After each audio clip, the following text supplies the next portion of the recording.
চিটাগং কিংসের সামনে টিকতে পারেনি রংপুর রাইডার্স। জয়ের লড়াই হেরেছে রংপুর, বাউন্স ব্যাক করেছে চিটাগং কিংসের দারুণ জয়, হারের বৃত্তে আরো একবার রংপুর রাইডার্স। এই নিয়ে 3বার হারিয়েছে রংপুর, তার মধ্যে টানা 3বারই তারা হেরেছে। এবার এমন বাজে বৃত্ত থেকে বের হতে চাইবে রংপুর রাইডার্স, তবে সেই সুযোগটা বোধহয় এখন আর নেই। শুরুতে ব্যাট করতে নেমে জুৎসই পারফর্ম করতে পারেনি রংপুর রাইডার্স। ব্যাট হাতে তাদের দুই ওপেনার ছিলেন ফ্লপ। স্টিভেন টেইলরের ব্যাটে রান নেই, সৌম্য সরকার 17 বলে 23 রান করে রান আউট হয়ে ফিরেছেন প্যাভিলিয়নে। ওপেনিং জুটি ব্যর্থ হয়ে রংপুরের জন্য বড় দুশ্চিন্তা বয়ে নিয়ে এসেছে। ওয়ান ডাউনে নেমে শাইন করতে পারেননি সাইফ হাসান, মাত্র 8 রান করে আউট হয়ে ফিরেছেন সাইফ। ব্যাট হাতে যেন তাদের জড়তাই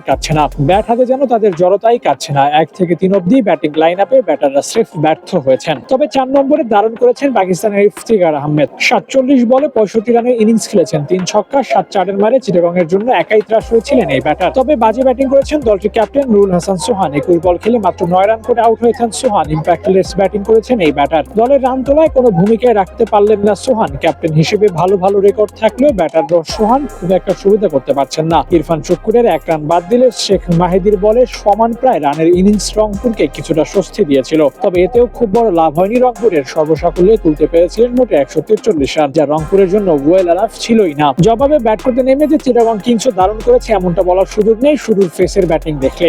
ওপেনার লাহিরু মিলান্নাত 12 বলে 6 রান করেছেন। পারভেজ ইমন বহুদিন পর বড় রানের দেখা পেয়েছেন ঠিকই, তবে তাও স্লো ইনিংস। ভালো শুরু করে বোল্ড হয়ে ফিরেছেন গ্রাহাম ক্লার্ক। সাইফুদ্দিনের বলে ফাটিয়ে ছক্কা হাঁকানো মিথুন আউট হয়েছেন সাইফের বলেই। তবে কিছুটা হতাশা নিয়েই প্যাভিলিয়নের দিকে হেঁটেছেন পারভেজ ইমন।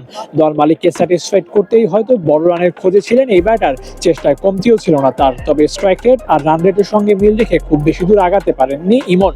আউট হয়েছেন 40 পার করেই। আর তাতে এক প্রকার বিপদে পড়ে যায় চিটাগং কিংস। তীরে এসে তড়ি ডোবার উপক্রম হয়েছিল শেষ দিকে, তবে শেষ হাসিটা হেঁটেছে চিটাগং কিংস। আর তা চেয়ে দেখেছে রংপুর রাইডার্স। হ্যাট্রিক হারের স্বাদ নিয়েছে সর্বপ্রথম কোয়ালিফাই করা দলটি। Abu Naim, sports Times.